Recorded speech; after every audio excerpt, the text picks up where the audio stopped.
안녕하십니까. 전교신 수험생 여러분, 수리영역 유희태입니다.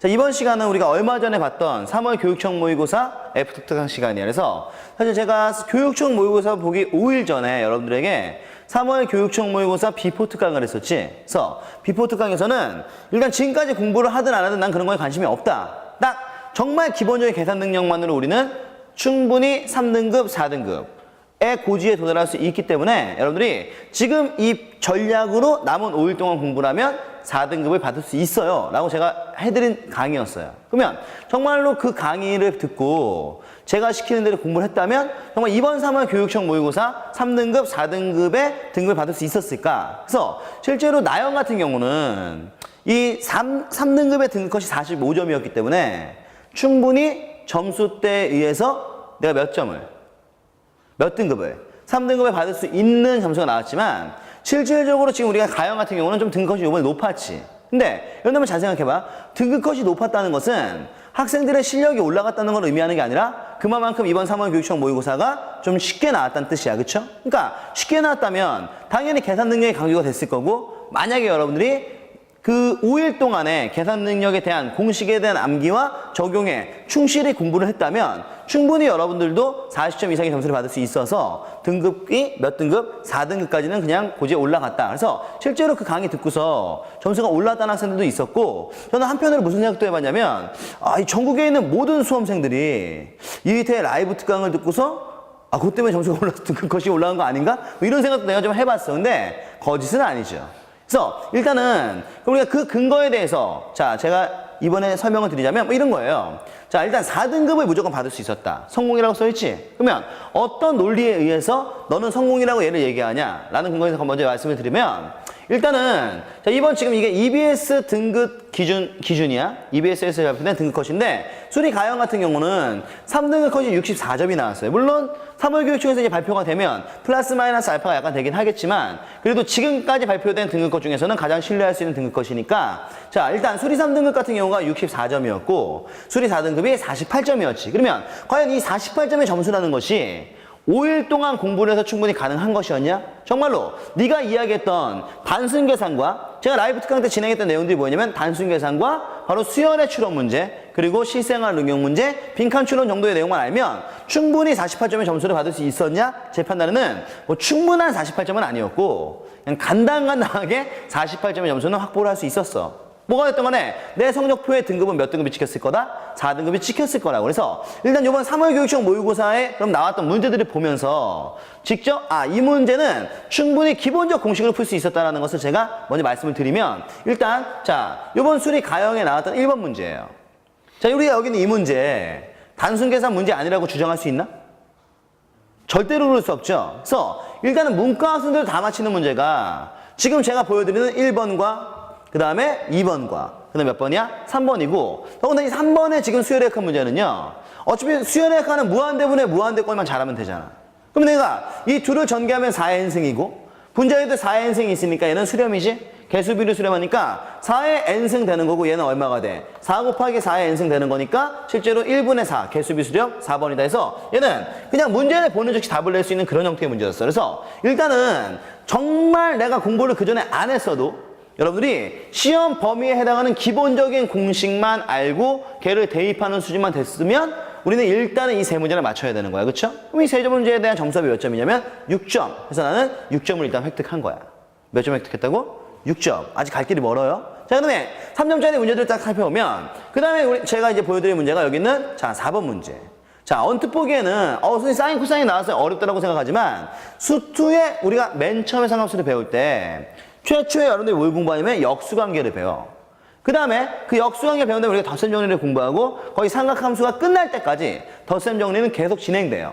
그런데 그런 덧셈 정리 중에서 가장 기본적인 내용을 묻는 것이 여기는 4번 문제야. 그러니까 이과생이라면 내가 기본적인 덧셈 공식을 암기해서 조금의 약간의 생각을 추가해서 여기는 이 문제를 맞출 수 있어야 된다는 얘기지. 그래서 준식의 문제는 이래요. 그럼 fx가 지금 이야기하는 것이 이런 거지. 분모가 지금 얼마야? 사인에 일단은 2x가 되는 것이고 분자가 코사인 x 더하기 사인 x의 전체의 제곱이죠? 내가 알고 있는 완전 제곱식으로 얘를 전개해버리면 코사인 제곱 플러스 사인 제곱은 1이 나와. 그 다음 플러스 얘는 2배의 자 사인의 x의 코스 이거잖아. 이게 완전 제곱식 지금 푼 거죠? 그럼 우리가 일단 눈에 딱 들어와야 될 게 2배의 사인 코사인이 지금 의미하는 게 바로 뭐가 나온다? 이게 그쵸. 사인의 바로 뭐가 되는 거냐면 2x가 되는 거죠. 그래서 1차적으로 일단 식을 정리한 것이 바로 뭐가 된 거냐면 준식의 요구사항은 사인의 2x분의 1 플러스 얼마? 사인의 2x가 되는 거고 자 분자 하나의 분모가 지금 분모 하나의 분자가 2개 나왔지? 근데 여기는 얘를 분리해서 쓰면 요 놈아가 지금 이야기하는 것은 얘분의 얘는 얼마가 돼? 당연히 사인의 얼마에 2x분의 1이 될 것이고 그 다음에 얘분의 얘는 얼마가 돼요? 플러스 1이 돼. 그러면 자연스럽게 우리는 플러스 1은 최대 최소에 영향을 못 주잖아. 그럼 여기는 요 놈이 최소가 됐을 때 전체도 최소가 되는 건데 분수로 이루어져 있죠. 그러니까 우리는 분모가 뭐가 됐을 때? 최대가 됐을 때 전체는 최소가 될 것이고 x에 대한 범위가 0에서 어디까지야?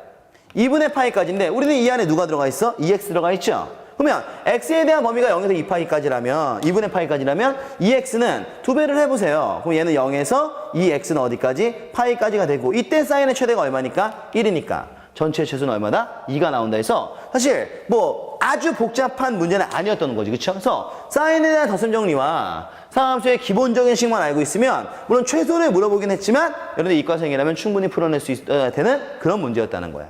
그럼 다음에 나오는 5번 문제 마찬가지죠. 절대값 나왔어. 우리는 일단 무리방정식 배운 적 있죠. 그럼 내가 수업 시간에 우리가 공부했던 무리방정식이란 건 뭔데?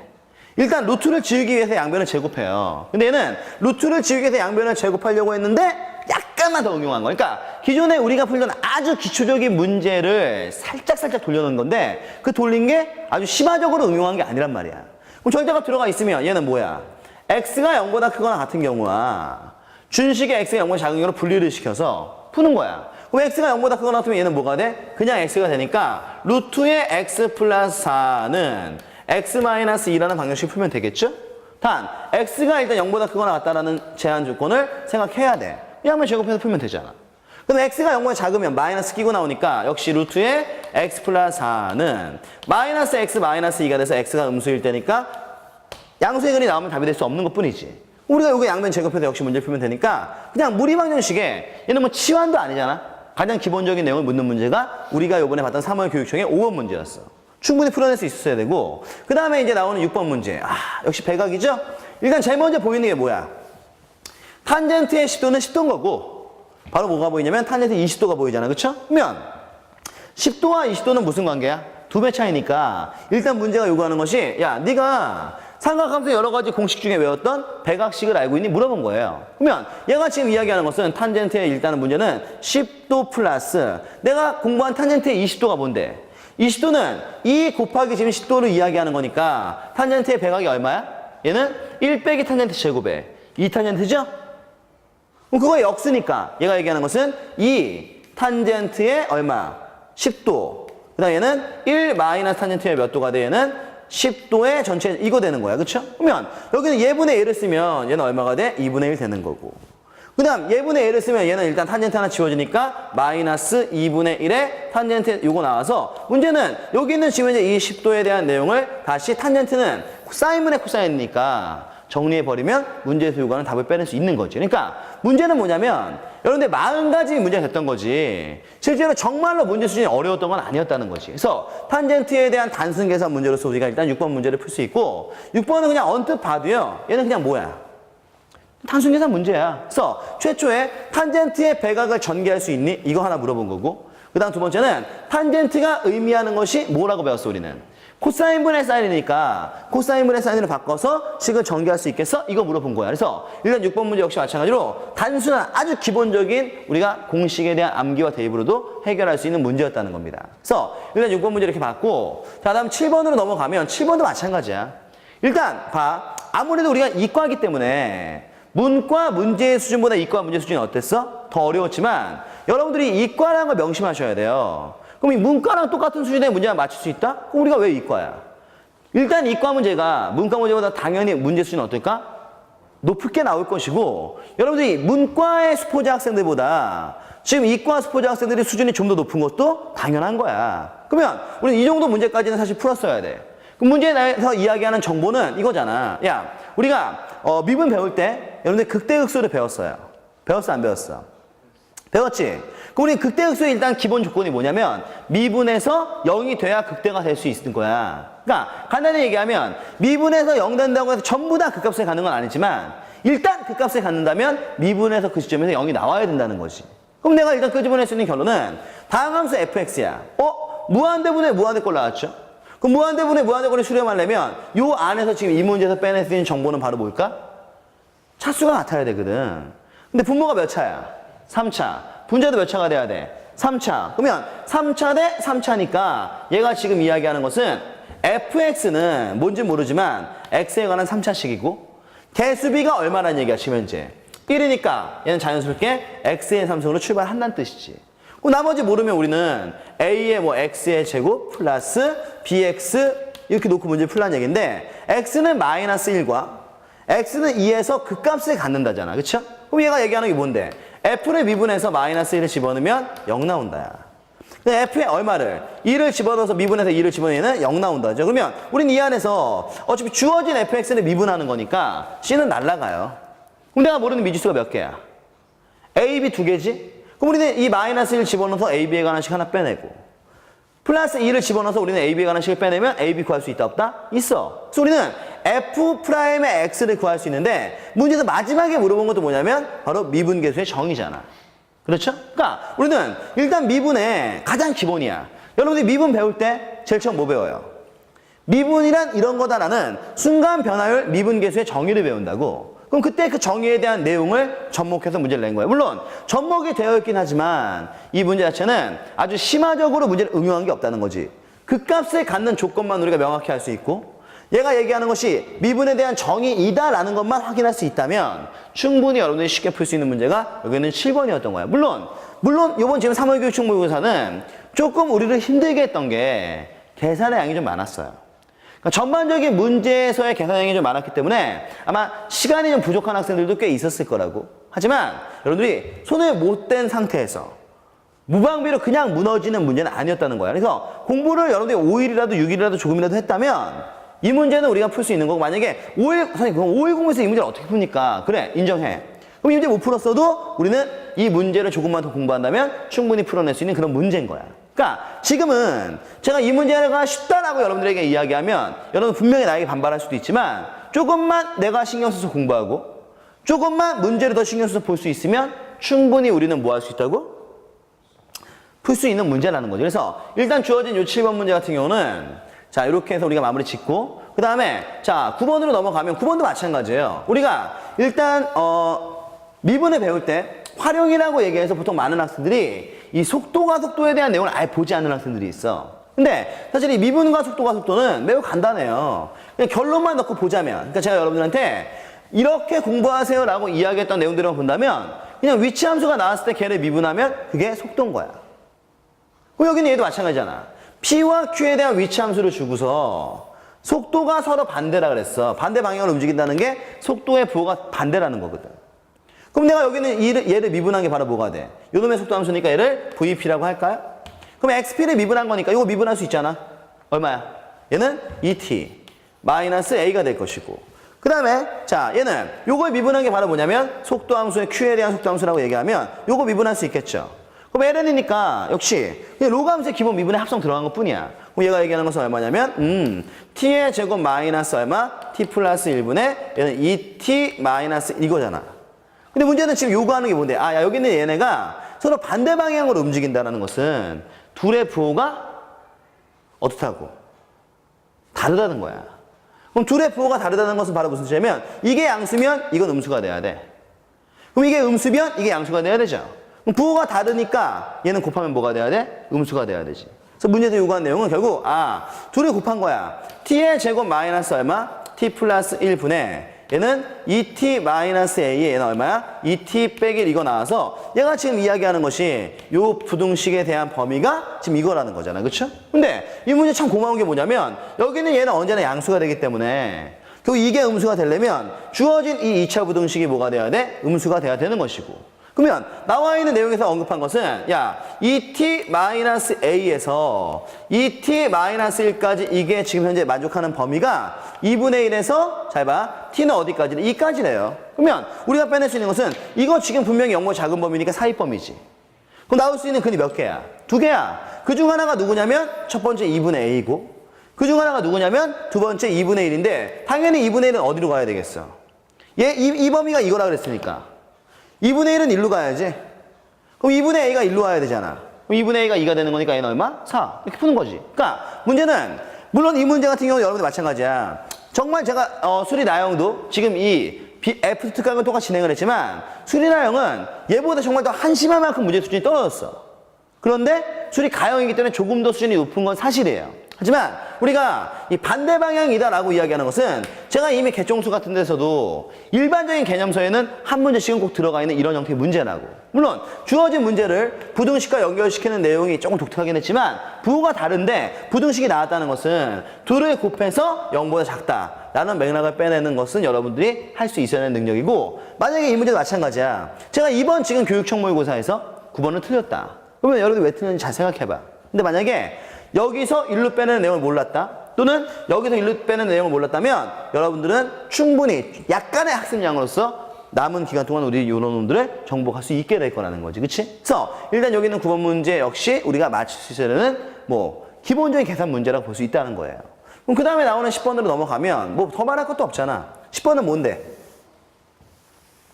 자, 일단 80의 X승이 2래요. 10분의 1의 Y승이 4고 A승이 8을 만족시키는 X, Y, Z에 대해서 이게 1이라는 조건이 이게 뭔데? X승이 나오고 X분의 1을 물어봤어. Y승이 나오고 Y분의 1을 물어봤죠. Z승이 나오고 Z분의 1을 물어봤다는 얘기는 지수의 이항 문제잖아. 그러면 우리가 지수를 배울 때 80의 X승이 2를 만족하니까 여기는 이 X를 우변으로 넘길 수 있어 없어? 있죠? 이게 바로 뭐냐면 지수의 이항이었잖아. 그럼 얘는 X를 넘어가면 지수의 이항은 곱셈의 이항과 똑같으니까 X가 넘어가면 뭘로 넘어가야 돼? X분의 1로 넘어가야 돼. 오, 그러면 얘는 일단 2의 X분의 1승이 80 된다. 이런 식으로 하나 빼낼 수 있는 거예요. 마찬가지 내용으로. 자, 그 옆쪽에 나와 있는 애들 한번 봐봐. 여기까지만 한번 해봅시다. 저희는 10분의 1에 이번에 Y승이 얼마나 하냐면 4라 그랬어요. 그러니까 지금 해설 강의가 아니니까 만약에 이 문제에 대한 좀 더 구체적인 풀이를 보고 싶다면 해설 강의 참고하시는 거고 지금은 이런 맥락에서 이 문제는 단순 계산 문제예요 라고 얘기해주고 싶은 거지. 그리고 여기는 Y를 우리가 우변으로 넘겨라 이거죠. 그럼 Y를 넘기면 4의 Y승이 얘는 10분의 1이 나온 거야. 맞아? 근데 4가 의미하는 건 2의 제곱이죠. 다시 Y분의 1승 돼야지 넘어갔으니까. 그럼 얘는 2의 제곱이지. 여기는 밑이 2지. 그럼 우리가 여기는 이 식을 조금 더 정리하면 2의 제곱이니까 Y분의 2승이 얼마다? 10분의 1 한다 이거니까 문제는 이 Y분의 2승과 X분의 1승과 그 다음 세 번째 조건을 이용해서 Z분의 1을 뭐하라고? 빼란 얘기지. 그럼 이런 애들이 전부 다 지수에 있는 애들이니까 지수끼리 더하려면 전체를 뭐 해야 돼? 곱해야 되는 거고 지수를 빼려면 전체를 뭐 해야 돼? 나눠야 되는 거고 역시 마찬가지로 제가 지수 부분에 대해서 개정수를 진행할 때도 이 지수의 이항은 기본적인 사고력으로 반드시 알고 있어야 한다라고 강조했던 내용이고요. 제가 지금 진행하고 있는 EBS 강좌에서 역시 마찬가지로 지금의 이 문항은 중요한 문제라고 내가 분명히 강조했던 내용이에요. 그러니까 여러분들 걸로 만들어야 돼? 만들지 말아야 돼? 만들어야 돼요. 그래서 지수의 이항은 의외로 출제 빈도가 아주 낮지도 않아. 왕왕 나오는 문제들 중에 하나니까 확실하게 여러분들이 풀어낼 수 있는 문제가 됐어야 되는 거였고 자, 다음 우리가 이제 12번으로 넘어가주면 12번 뭐예요? 자, 일단 일반항에 대한 극한을 묻고 그 다음에 이 AN에 대한 극한을 묻고 그러니까 다시 자, 일반항에 대한 범위를 주고 그리고 AN에 대한 극한을 물어봤어. 그럼 이 문제가 지금 우리에게 말하는 것은 범위가 제시되고 극한을 물어봤다? 뭐 떠오르는 거 없나? 바로 샌드위치 정리를 묻고 있는 거지. 그래서 내가 알고 있는 AN을 딱 제시를 했다면 이 안에 우리가 AN을 대입해서 문제를 풀었겠지만 주어진 문제에서 우리에게 요구하는 것은 AN을 제시한 것이 아니라 AN에 대한 범위가 나온 거야. 그럼 범위가 나왔을 때 식이 좀 변형돼서 AN의 극한을 물어봤다. 이 문제는 샌드위치 정리를 이용해서 문제를 풀라는 거지. 그러면 우리가 수열의 극한을 공부할 때 수열의 극한의 가장 기본적인 그리고 가장 중요한 성질 중에 하나가 바로 뭐냐면 샌드위치 정리라는 거야. 이런 문제를 우리가 풀어낼 수 있어야 되는데 이 문제도 마찬가지야. 우리는 주어진 문제에서 어느 부분만 좀 조심하면 되냐면 문제는 AN을 줬잖아.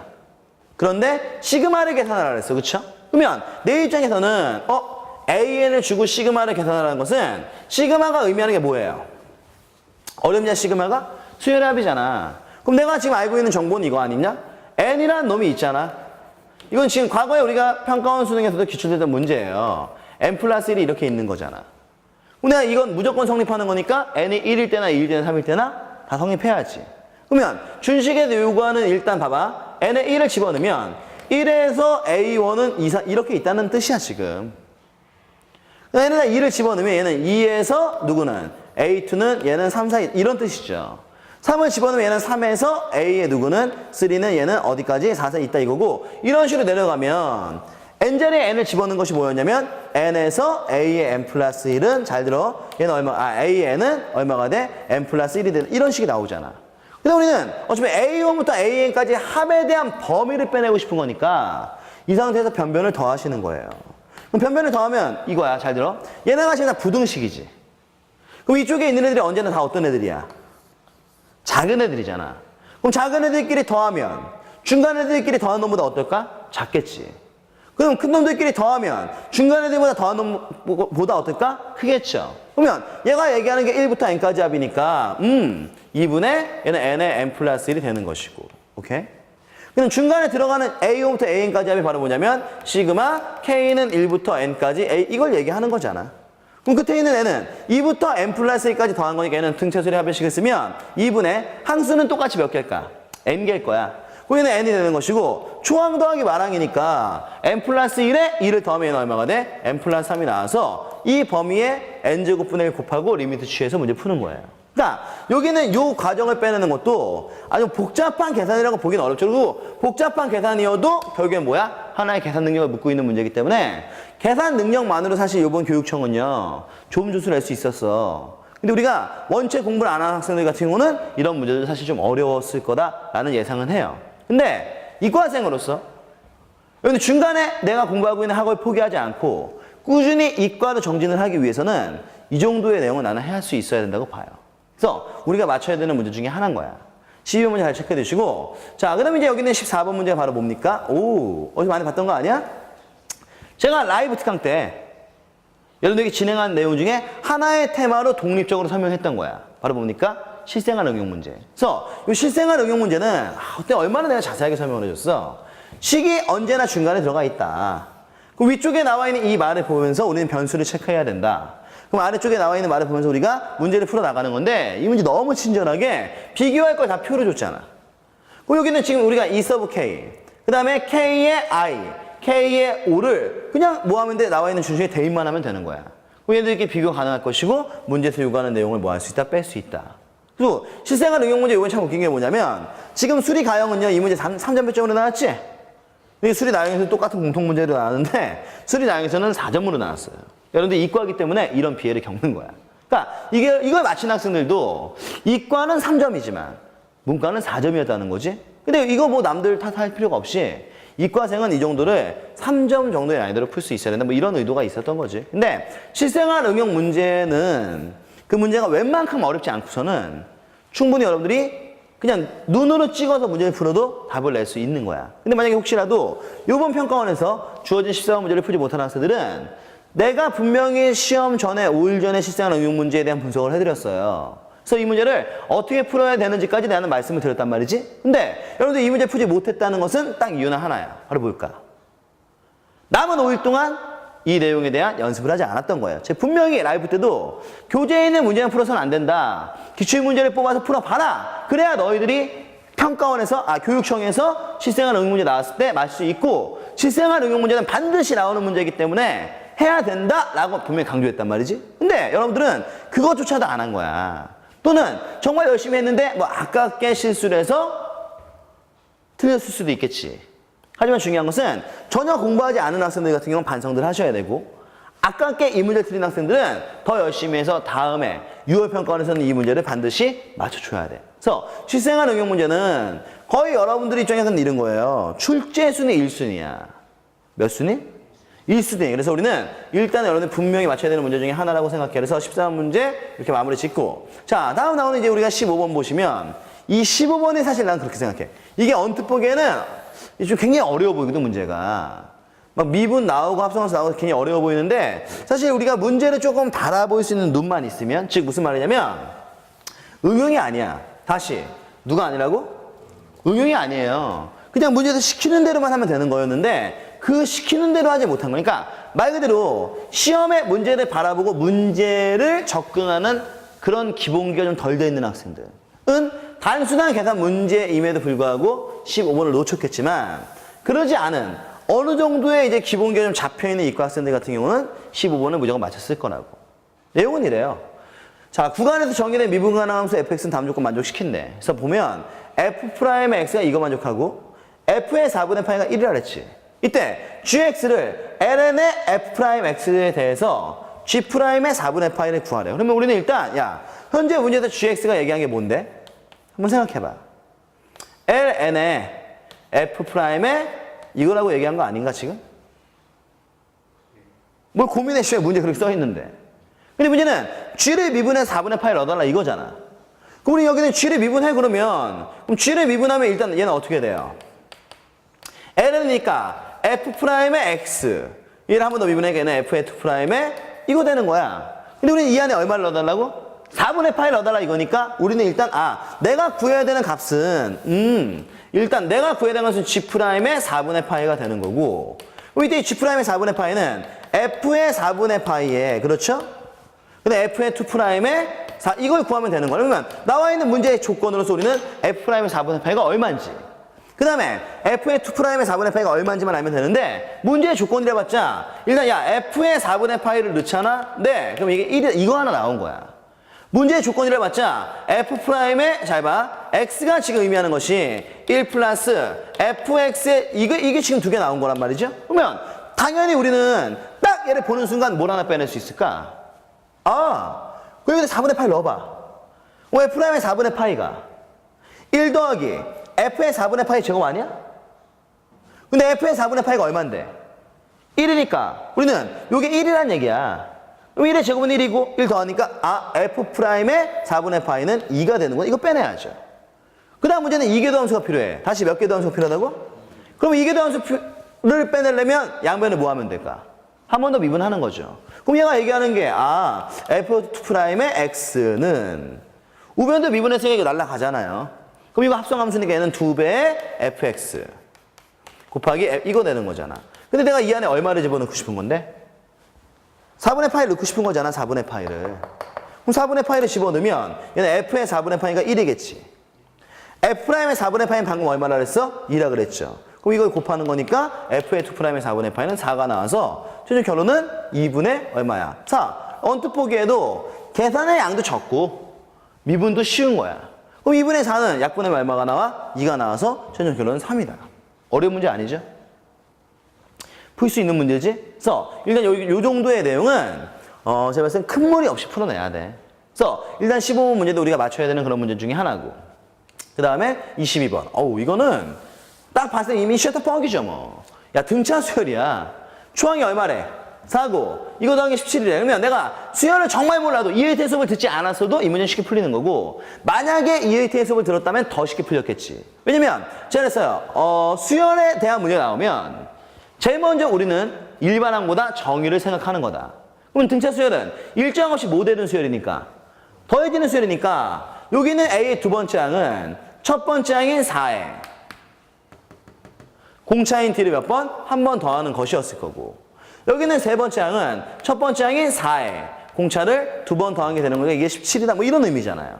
그럼 이거 8이고 얘는 3D니까 3D는 8 넘기면 9가 된다. 얘랑 지우면 D는 얼마가 나온다? 3 나온다 해서 오케이 D는 3이다 끝 이렇게 되는 거야. 그럼 D가 3이니까 초항이 4고 D가 3인 거 알았죠? 그럼 우리 이거에 네 번째 항 구할 수 있어 없어? 있지. 어려운 문제 아닌 거야. 이거만 맞춰도 우리 3점짜리 또 건지잖아. 그러니까 일단 주관식의 초반은요 점수 밭이야. 내가 맞힐 수 있는 문제라는 거야 맞힐 수 없는 문제라는 거야. 맞힐 수 있는 문제라는 얘기야. 단순 계산 기본 공식으로 충분히 맞힐 수 있는 문제라는 얘기예요. 그러면 당연히 우리는 좀 이과니까 여러분들이 기존에 만약에 공부 진짜 전혀 하지 않았어. 그럼 남은 5일 동안 정말 수원 수투에 있는 공식을 다 외우긴 힘들었을 거라고. 하지만 만약에 5일이 아니라 50일이었으면 기본적인 공식을 다 맞출 수 있을까 없을까? 있을 거라고. 그러니까 여러분들이 딱 50일도 필요 없어. 내가 봤을 때는 한 달이면 충분해요. 한 달만 투자하면 내 점수대가 이만큼 올라간다는 얘기야. 저는 지금 이 FT 강에서 그런 사실을 여러분에게 지금 말을 해주기 위해서 이 강의를 지금 진행하고 있는 거야. 그러니까 만약에 내가 이과생으로서 5일 동안 공부를 했는데 내가 4등급이 안 나왔다. 그럴 수 있어요. 왜냐면 5일 동안 수원과 수투에 있는 기본 공식을 다 외우는 건 불가능하니까. 하지만 여러분들이 기본적 공식을 외우고 그 공식을 적용할 수 있다면 내가 지금 이야기하는 이 정도의 문제들은 뭐 할 수 있다고 풀어낼 수 있는 거란 얘기야. 그럼 우리가 조금만 노력해서 점수를 이만큼 올릴 수 있다는 거지. 그럼 여기는 22번 마찬가지고 23번 넘어가면 23번도 마찬가지야. 우리가 미분 배울 때 여러분들 접선을 배워. 뭘 배운다고?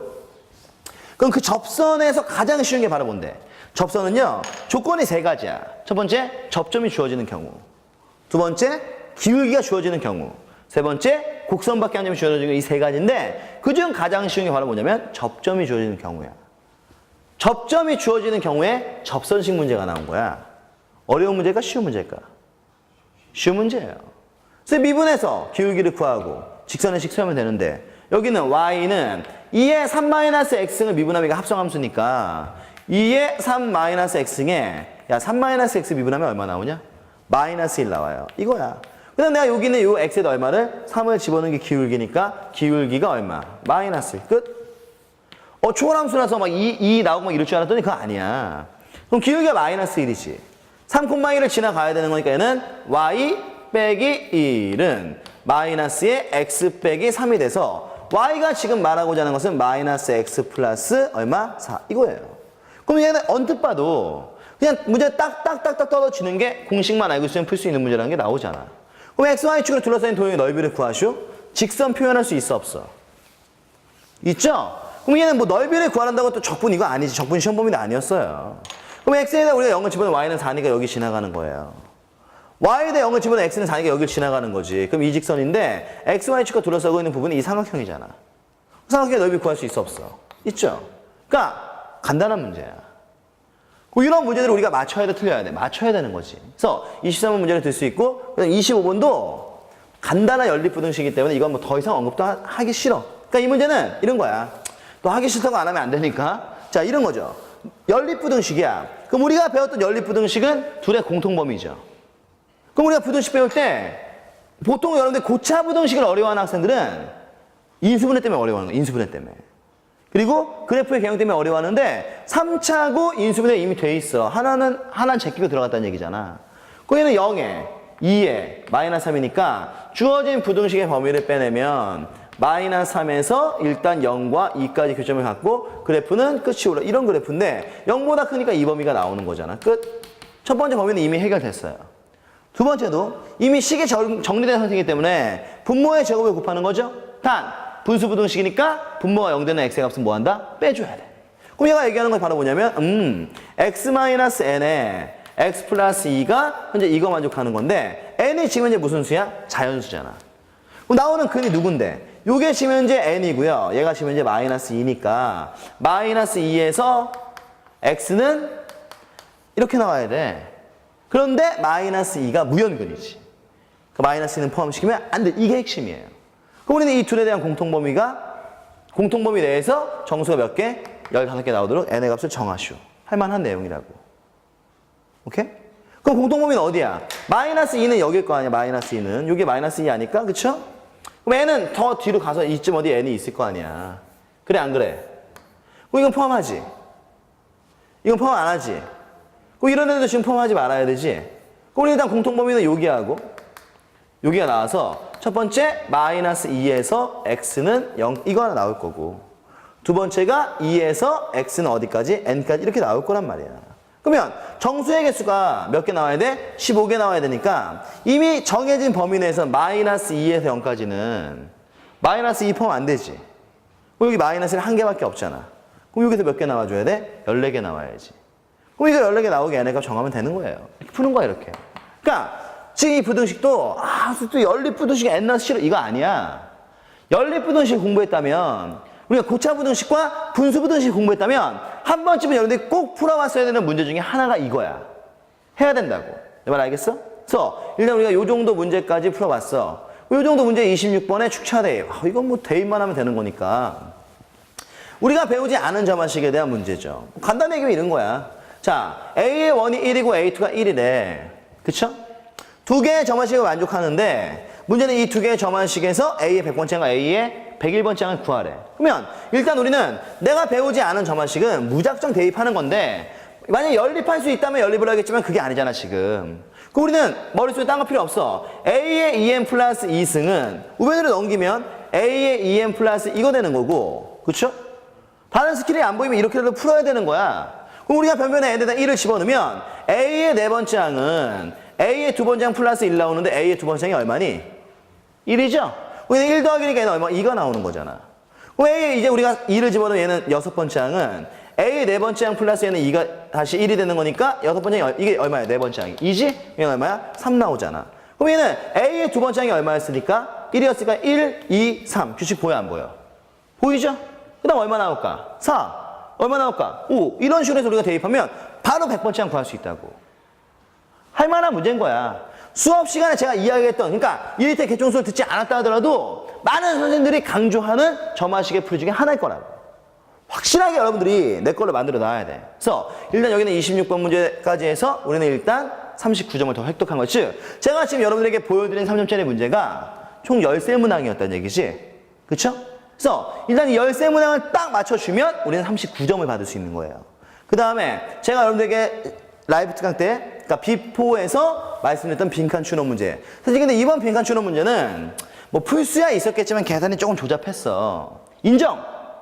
그 조잡한 계산 속에 만약 이 문제가 풀었다면 4점의 문제가 추가가 돼서 일단 2점짜리 문항 몇 점에? 6점에 3점짜리 문항 몇 점에? 39점에 그리고 내가 4점짜리 문제를 하나 더 딱 맞춰주면 내 점수가 바로 몇 점? 49점.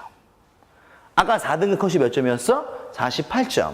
간단하게 우리가 4등급의 컷을 맞출 수 있었다는 거지. 근데 이거는 문제는 뭐냐면 여러분들이 짧은 시간 공부해서 이과에서 4등급을 얻었다. 정말 장족의 발전인 거죠. 그래서 일단은 우리가 이번 시험에서 이의태 학습 방식 그대로 잘 따라왔으면 이 정도의 점수를 받을 수 있습니다. 라는 보고였어. 그러면 여러분들은 비포 때 제가 이야기한 내용이 실제로 현실로 이루어졌잖아. 근데 문제는 지금 내 관심은 이게 아닐 거야. 바로 뭐냐면 그럼 지금부터 남은 기간 나는 수리형의 학습을 어떻게 해야 될까? 자, 일단 제가 여러분들 해설 강의에서도 이미 이야기를 했지만 3월 교육청의 모의고사라는 것은 사실 우리가 수능과는 커다란 연관성이 없는 시험이라 그랬어. 왜냐면 출제 기간도 서울시 교육청이고 시험의 점수를 산출하는 학생도 재학생만 하는 거고 시험 범위도 전범위가 아니기 때문에 우리는 일단 3월 교육청 모의고사 끝난 지금 이 마당에 여러분들이 이 3월 교육청 모의고사의 점수와 내가 받은 등급을 보고서 지금의 나의 학습 방향을 틀 필요는 없어요. 지금까지 공부를 꾸준히 한 학생들이라면 내 입장에서는 3월부터 6월 직전까지 그 학습 패턴을 그대로 따라가는 거야. 그런데 우리가 만약 개념을 공부하지 않았다. 그럼 이과생의 개념을 공부하지 않은 상태에서 수료형에서 좋은 점수를 받을 수 있을까? 절대로 그럴 수 없어. 표정도 너무 우울하다 지금. 절대로 그럴 수가 없어요. 우리는 충분히 뭐야?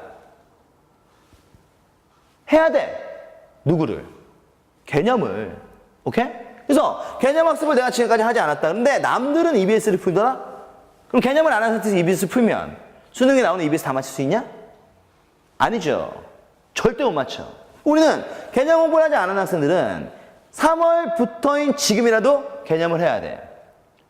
여러분들이 정말 맥시멈 8월 전까지 개념을 끝내셔도 저는 승산이 있다고 봐요. 솔직히 8월 너무 늦고 지금 시작하면 아마 여러분들이 7월 정도면 충분히 개념을 끝낼 수 있을 거라고.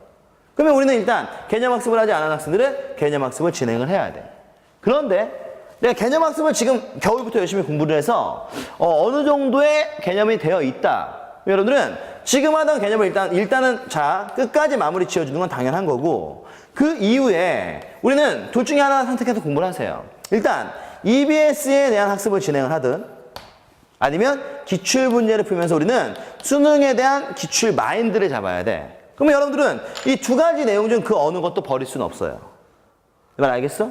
근데 지금 이 시기에 EBS를 진행해도 6월 평가원 때 반드시 도움이 될 것이고 지금 이 시기에 기출 분석을 해도 6월 평가원에 반드시 반영이 될 거고 우리는 좋은 점수를 낼 수 있을 거야. 그래서 일단은 두 가지 토끼를 한꺼번에 잡기 어려우면 개념이 끝난 이후에 EBS를 공부하면서 중요한 건 이거야. 개념을 다시 한번 복습해 주셔야 돼요.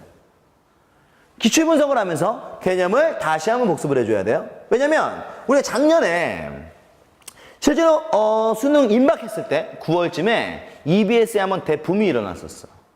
그래서 정말 많은 학생들이 다른 책 다 집어치우고 EBS만 공부했어요. 그래서 정말로 EBS가 수능 때 70% 연계됐잖아. 근데 문제는 우리가 이 70%가 관심을 있는 게 아니라 남은 30%가 핵심이라는 거야. 그럼 남은 30%가 바로 뭐냐면 중요한 건 이거야. 그럼 70%에 대한 내용과 30%의 내용을 비교해봤을 때 그러면 그 해에 즉 2010년도 수능에서 4점짜리 문항들은 어디에 많이 있느냐 이걸 생각했어야 되는 거야. 여기에 많았다고 여기에 많았다고 여기에 많았어요. 여기서 거의 8문제 7문제 가까이가 전부 다 뭐야 8문제 나올 수 없겠죠. 7문제가 거의 7, 6문제가 다 4점짜리였어. 그러니까 킬러 포인트 문항도 여기에 포함이 돼 있었던 게 아니라 여기에 포함이 돼 있었어서 여러분 EBS를 열심히 학습한 학생들은 70점의 점수는 정말 무난하게 받을 수 있었을지도 모르지만 수능의 마인드가 제대로 잡혀있지 않은 학생들은 분명히 30점에서 고전했을 거라고. 당연히 나의 등급이 하늘을 치솟았을까? 어중간하게 머물렀을까? 바닥을 치진 않았겠지만 어중간하게 머물렀을 거라고. 하지만 우리 올해 목표는 어중간해지고 싶은 생각 없잖아. 그냥 확 치솟고 싶잖아. 그러니까 여러분들은 반드시 기출 분석도 뭐야? 해줘야 된다는 것을 기억하셔야 됩니다.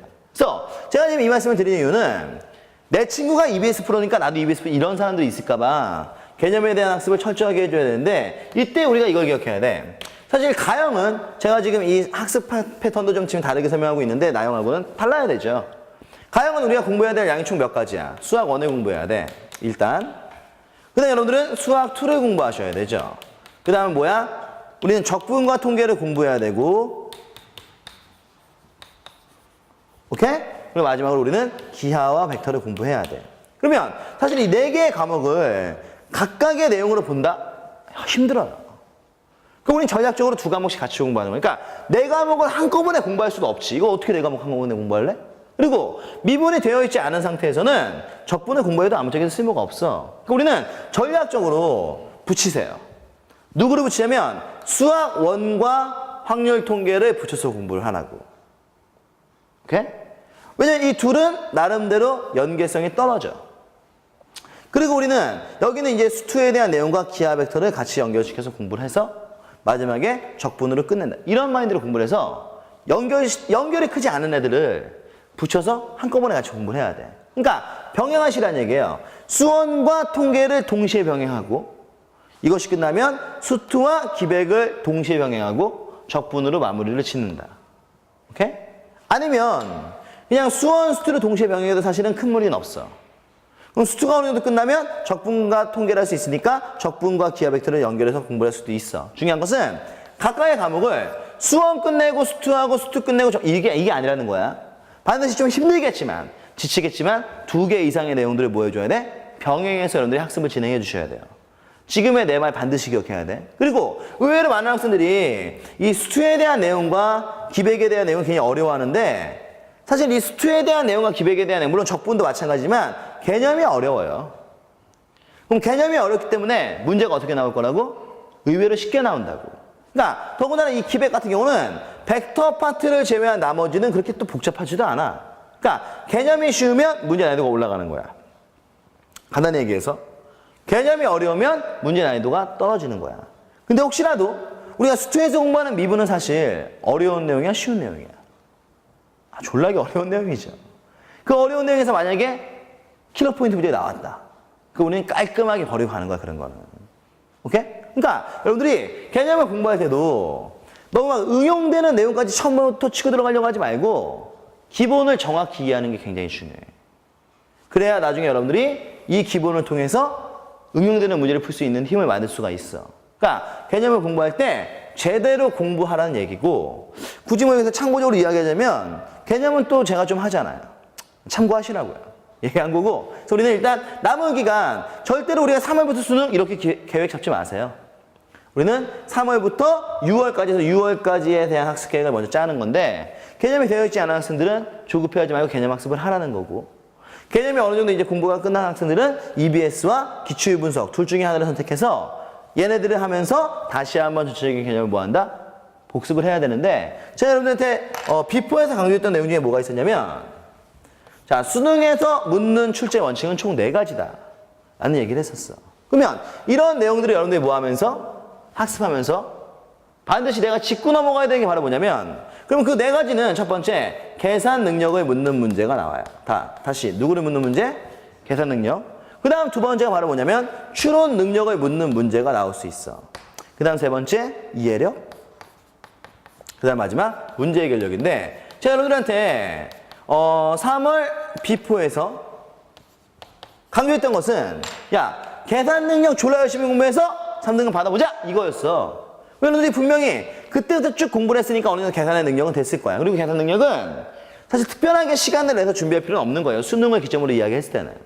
여러분들은 나와 있는 이 추론 능력과 이해 능력과 문제 해결력에 대한 문제들을 우리가 확실하게 점검해야 되는데, 개념을 한다고 해서 그냥 개념을 하라는 게 아니야. 개념을 공부하는 와중에 수열의 어떤 문제가 추론 문제니까 이런 형태의 문제를 정확한 수능형 마인드를 체크를 해두라는 얘기야. 그 다음에 이해력 문제는 제가 늘 강조하는 거지만, 이해력은 누군가 옆에서 도움을 줄 수 있는 게 아니기 때문에 여러분 스스로의 노력이 굉장히 중요해요. 그러니까 본인들이 많이 접하고 생각하면 이해 능력을 정복할 수 있는 것이고, 그것이 아니라 그냥 수업만 듣고 우리가 생각하지 않는 시간을 갖고 있는 학생들은 절대 이해 능력을 정복할 수가 없어. 그러니까 일단은 이 이해 능력은 이과생이라면 정말 여러분들 어떨 때는 상상을 초월하는 문제가 나오는 경우들도 있어. 진짜 이거를 어떻게 우리가 이해를 할까? 하지만 이해하는 능력, 습관, 처음에 시간 오래 걸리고 잘 안 되겠지만 여러분들이 충분히 조금만 생각하면 할 수 있는 내용이야. 많은 시간이 투자되겠지만 수능까지 많은 시간이 남았잖아요. 지금 차근차근 한두 문제씩 우리가 접해 나간다면 충분히 해결할 수 있는 문제이기 때문에 단순하게 그냥 개념을 보고 그냥 기출을 보는 것이 아니라 이 4가지 출제 원칙을 우리가 생각해 나가면서 여러분들이 나머지 3개를 뭐한다? 강화시켜줘야 돼.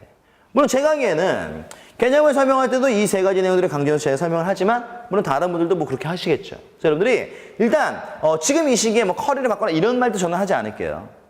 그냥 지금 여러분들이 하고 있던 패턴 그대로를 유지를 해서 공부를 하는 게 굉장히 중요해요. 단 6월 평가원은 아무래도 이게 뭐다 보니까 평가원이다 보니까 여러분들 스스로가 평가원의 출제 원칙에 맞는 학습의 내용들을 어느 정도 정복을 해야 된다.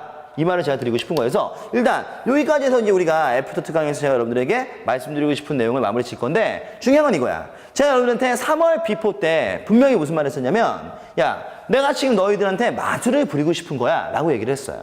그런데 지금 우리가 보통 마술이라는 것은 매직이잖아.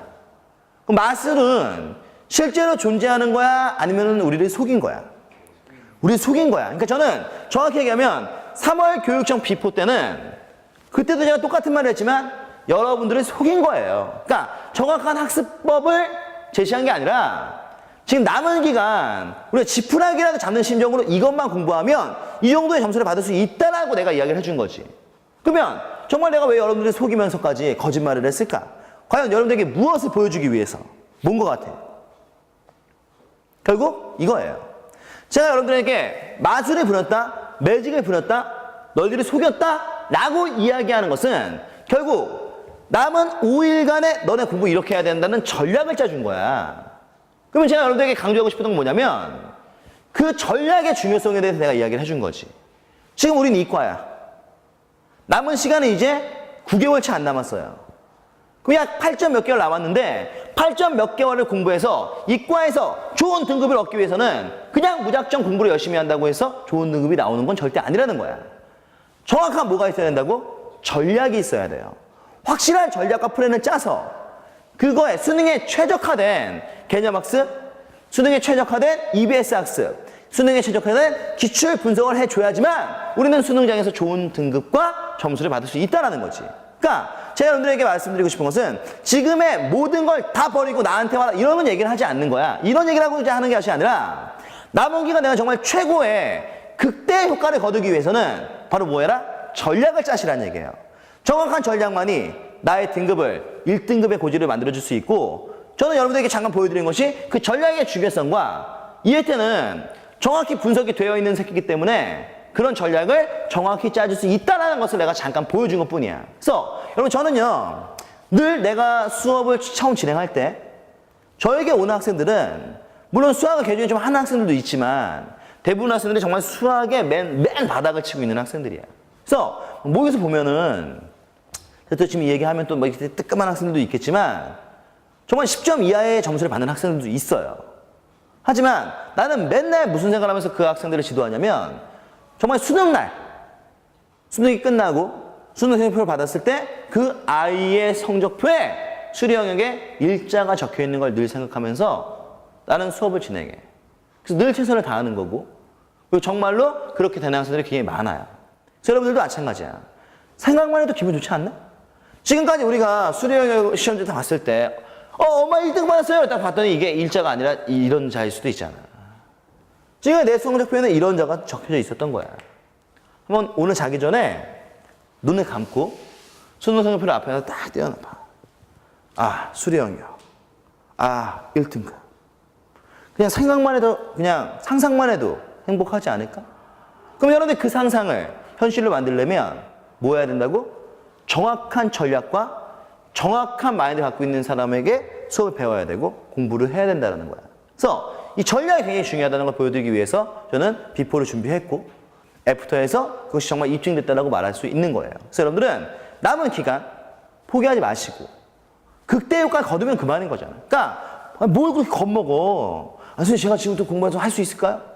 그러면 지금부터 공부해서 만약에 할 수 없다면 그럼 안 할래? 너네 인생 완전 망가지는 건데 해야 돼. 어차피 해야 한다면 애까지 한번 해보자 씨발. 졸지 말고 한번 해보자 씨발. 안 돼 맞지. 이런 마인드를 갖고서 정확한 전략을 짜면 그만인 거야. 그래서 좋은 점수를 받으면 그만인 거지. 할 수 있겠어? 할 수 있겠어? 자, 여러분들 곁에 늘 있다는 걸 잊지 마시고 여기까지 해서 우리 3월 교육청 애프터 특강 마무리 질 거고 저는 6월 비포도 진행할 거예요. 그래서 6월 비포 때 역시 엄청난 가공할 무기를 가지고 나가겠지만 6월 비포 때는 지금과 같은 매직은 없어. 여러분들이 지금부터 공부를 시작해서 나름대로 열심히 공부를 좀 해주셔야지만 6월 비포가 정말 나에게 빛을 발하는 그런 라이브 특강이 될 거야. 그러니까 공부를 하라는 얘기 하지 말라는 얘기야. 하라는 얘기죠. 그리고 더 이상의 매직은 없다는 것도 기억해 두셔야 됩니다. 지금부터 내가 하는 노력과 열정만이 여러분들의 나의 점수를 올릴 수 있다는 것을 분명히 기억해두고 지금까지 여러분들 지루한 강의, 힘든 강의 듣느라 고생도 많이 하셨고 애프터 특강 여기서 마무리 짓도록 하겠습니다. 수고하셨습니다.